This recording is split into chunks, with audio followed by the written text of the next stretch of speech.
അടുക്കളയിൽ പോയി പണിയെല്ലാം ഒതുക്കിയപ്പോഴേക്കും നേരം ഒരുപാട് വൈകിയിരുന്നു. മുത്തശ്ശിക്ക് കഞ്ഞി നേരത്തെ കൊടുത്തു. അത് മുത്തശ്ശി മുഴുവനും കഴിച്ചിട്ടില്ല, വേണ്ട എന്ന് പറഞ്ഞു മാറ്റി വെച്ചിരുന്നു. ഇനിയിപ്പോൾ അത് കഴിക്കാം. ബാക്കിയെല്ലാം ആനന്ദവല്ലി വേസ്റ്റ് ബിന്നിൽ കൊണ്ട് കളഞ്ഞു. ആഹാരം പാഴാക്കി കളയുന്നത് ഉമ്മയ്ക്ക് ഇഷ്ടമല്ല. പണ്ട് സ്കൂളിൽ പോയിരുന്നത് കഞ്ഞി കുടിക്കാൻ മാത്രമായിരുന്നു. വിശപ്പിന്റെ വില അവളെക്കാളും നന്നായി മറ്റാർക്കാണ് അറിയാവുന്നത്? ബിന്നിൽ കിടക്കുന്ന ഭക്ഷണത്തെ നോക്കി അവൾ നെടുവീർപ്പിട്ടു. ശേഷം ഗ്യാസും ഓഫ് ചെയ്ത് മുത്തശ്ശിയുടെ അടുത്തേക്ക് പോയി. ചെല്ലുമ്പോൾ കാണുന്നത് മാറ്റിവെച്ചിരിക്കുന്ന കഞ്ഞിക്കൊടിയെ മുത്തശ്ശി കഴിക്കുന്നതാണ്. അവൾ ചിരിയോടെ അവരുടെ അടുത്തേക്ക് വന്നു. ഞാൻ എടുത്തു തരില്ലായിരുന്നോ? എനിക്കെന്തോ പരവേശം കയറുന്നത് പോലെ തോന്നി കുട്ടി. അതാ നിന്നെ വിളിക്കാഞ്ഞത്. എന്തേ ഇത്രയും താമസിച്ചത്? ആനന്ദം പറഞ്ഞു നീ അടുക്കളയിലിരുന്നു കഴിക്കുന്നു എന്ന്. അവളുടെ ദേഷ്യമൊക്കെ മാറി വരുന്നുണ്ടല്ലേ? കഴിച്ചു കഴിഞ്ഞെങ്കിൽ പാത്രം തന്നോളൂ, ഞാൻ കഴുകി വെക്കാം. ആ പാത്രവും കൂടെ കഴുകി അവർക്ക് മരുന്നും കൊടുത്ത ശേഷമാണ് ഉമ ഉറങ്ങാൻ കിടന്നത്. വേഗം ഉറങ്ങാൻ കഴിയണേ എന്ന പ്രാർത്ഥനയോടെയാണ് അവൾ കിടന്നത്. കാരണം വിശപ്പ് അതിൻ്റെ മൂർധന്യത്തിൽ എത്തിയിരുന്നു. അവളുടെ കണ്ണുകൾ മെല്ലെ അടഞ്ഞടഞ്ഞു വന്നു. പതിയെ അവൾ ഗാഢമായ നിദ്രയിലേക്ക് വഴുതി വീണു. അതിരാവിലെ തന്നെ ഉമ ഉറക്കമുണർന്നു. ഒരു ദിനം കൂടെ എനിക്കായി തന്നതിന് ഭഗവാനെ, നിന്നോട് ഞാൻ കടപ്പെട്ടിരിക്കുന്നു. കൈകൾ കൂപ്പി അവൾ പ്രാർത്ഥിച്ചു. പിന്നീട് അടുക്കളയിലേക്ക് ചെന്നു. കുളിക്കാതെ അടുക്കളയിൽ കയറാൻ പാടില്ല എന്നാണ്. ഇത്രയും തണുപ്പിൽ എങ്ങനെ കുളിക്കും? ഇന്നേതായാലും ഇങ്ങനെ അങ്ങ് പോട്ടെ, സ്വയം പറഞ്ഞുകൊണ്ട് അവൾ പണി എല്ലാം റെഡിയായി വന്നപ്പോഴേക്കും ആകാശത്ത് വെള്ള കയറിയിരുന്നു. കുളിച്ച് മുത്തശ്ശിക്ക് പ്രാതലും മരുന്നും കൊണ്ടു കൊടുത്തു. കൂട്ടത്തിൽ അവളും കഴിച്ചു. അല്ലെങ്കിൽ ഇന്നലത്തെ പോലെ ദിവസം മുഴുവനും പട്ടിണി കിടക്കേണ്ടി വന്നാലോ? ആനന്ദവല്ലിയോ ബിന്ദുജയോ അവിടേക്ക് വരാത്തത് അവൾക്ക് ആശ്വാസം തന്നെയായിരുന്നു. മഹിയേട്ടനിടയ്ക്ക് മുത്തശ്ശിയെ വിളിക്കാറുണ്ട്. മറ്റെല്ലാ ജോലികളും മാറ്റിവെച്ച് ആ സമയമാകുമ്പോൾ താൻ മുത്തശ്ശിയുടെ ഫോണിലേക്ക് കണ്ണു നട്ടിരിക്കാറുണ്ട്. കണ്ടില്ലെങ്കിലും സ്വരം കേൾക്കാമല്ലോ. ദിവസങ്ങളും മാസങ്ങളും കടന്നുപോയി. അലസമായൊരു പകലിൽ മുത്തശ്ശിയുടെ കാലു തടവിയിരിക്കുമ്പോഴാണ് മീനു കയറി വരുന്നത്. അവൾ ബാംഗ്ലൂർക്ക് പോണമെന്ന്. BSc നഴ്സിങ്ങിന് അവൾക്ക് അഡ്മിഷൻ കിട്ടിയത്രേ. നന്നായി. ഉമ മീനുവിനെ നോക്കി. രണ്ടുപേരും തൊടിയിലേക്കിറങ്ങി. നീ എന്ത് കോഴ്സിനാണ് ചേർന്നത്? മീനു തിരികെ ചോദിച്ചു. ഞാൻ 2 വിഷയം ഫെയിലാണ്.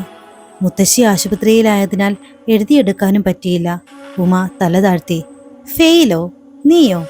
ആര് പറഞ്ഞു ഈ മണ്ടത്തരം? നീ പോയി നോക്കിയോ? ഇല്ല. ഹോ, ഈ പെണ്ണ്. അല്ലെങ്കിൽ തന്നെ നോക്കേണ്ട കാര്യമൊന്നുമില്ലല്ലോ. എടി പൊട്ടി, നമ്മുടെ സ്കൂളിന് 100% വിജയമുണ്ടാവുമ്പോൾ നീ ഫെയിലാവുന്നത് എങ്ങനാ? മറ്റുള്ളവർ പറയുന്നത് വെള്ളം തൊടാതെ വിശ്വസിക്കുന്ന മണ്ടിയായി പോയല്ലോ നീ. മീനു ഉമയുടെ തലയിൽ ചെറുതായി കൊട്ടി. ഞാൻ ആശുപത്രിയിലായിരുന്നു. ഇനിയിപ്പോൾ പറഞ്ഞിട്ട് കാര്യമില്ല. അഡ്മിഷനൊക്കെ ക്ലോസ് ചെയ്തു കഴിഞ്ഞു. മീനു സങ്കടപ്പെട്ടു. സാരമില്ല, ഈ കൊല്ലം ഇങ്ങനെ പോട്ടെ. എനിക്ക് വിഷമമൊന്നുമില്ല മീനു. അല്ലെങ്കിൽ തന്നെ ഒന്നിനും പോകുന്നില്ല എന്ന് കരുതി ഇരിക്കുകയായിരുന്നു. മുത്തശ്ശിയെ നോക്കാൻ ആരുമില്ലല്ലോ. തൻ്റെ ദുഃഖം ഉള്ളിലൊതുക്കി അവൾ പറഞ്ഞു. നീ വരുന്നോ എൻ്റെ കൂടെ? മീനുവിനറിയാം അവൾ വരില്ലെന്ന്. എങ്കിലും വെറുതെ ഉമ്മയോട് ചോദിച്ചു. ഇല്ല. അവരുടെ മറുപടി പെട്ടെന്നായിരുന്നു. ഞാനീ മറുപടി പ്രതീക്ഷിച്ചിരുന്നു. വിദേശത്തൊക്കെ നേഴ്സുമാർക്ക് നല്ല സ്കോപ്പാണ്. അതാണ് ഇത് തന്നെ സെലക്ട് ചെയ്തത്. അച്ഛൻ ആരോടൊക്കെയോ കടം വാങ്ങിയിട്ടുണ്ട്. പഠനം കഴിഞ്ഞ് ജോലിയായിട്ട് വേണം അതൊക്കെ വീട്ടാൻ. ഈ ഒരു വർഷം നീ എൻട്രൻസിൽ മാത്രം ഫോക്കസ് ചെയ്യേ. പിന്നെ നീയും ഡോക്ടറായി നിന്റെ മഹിയേട്ടനെയും കിട്ടി സുഖമായിട്ട് ജീവിക്കുമ്പോൾ ഞാനൊരു വരവുണ്ട്. ഒരു സായിപ്പ് ഡോക്ടറെ വളച്ച് കല്യാണവും കഴിച്ച് ചറപറ ഇംഗ്ലീഷൊക്കെ പറഞ്ഞ്.